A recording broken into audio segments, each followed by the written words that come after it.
Мына бауырсақтарды ашытып әуре болмайсың, осылай жұмсақ болып тұрады. Жұмсақтығын сақтайтын, осылай жылдам жасалатын бауырсақтардың рецептімен сіздермен бөлісемін. Осылай керемет дәмді болып шығады.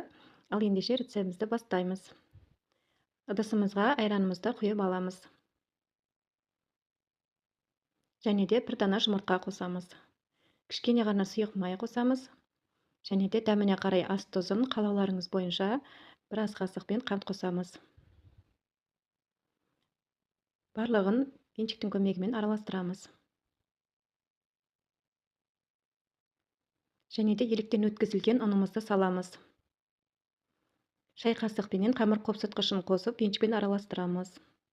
Осындай пайдалы рецепттер үшін маған тіркеліп, лайк басуды ұмытпаңыздар. Ұнымызды осылай аз-аздан салып отырамыз. Жұмсақ илеу үшін осылай аз-аздан салып отырамыз. Және де біркелкі болғанша жақсылап қамырымызды илеп аламыз. Осылай бір тегіс болғанша илейміз. Ал енді екі бөлікке бөліп алып, бауырсақтарымызды оқтаумен жаямыз. Мінекей осындай қалыңдықта жайып аламыз. Дәл осы рецептін үнемі жасап отырамын. Және де қонаққа да, шайға да жасай берсеңіздер болады. Осылай бауырсақтарымызды кесіп аламыз.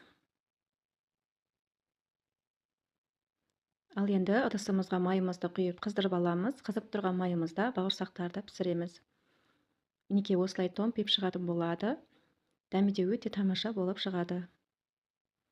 Осы рецептпен жасап көріңіздер. Уақыттарыңызды да үнемдейсіздер, әрі дәмді бауырсақты жасайсыздар. Осы рецептпен жасап көріңіздер, баршаңызға ас болсын. Жүрекшені басуды ұмытпаңыз.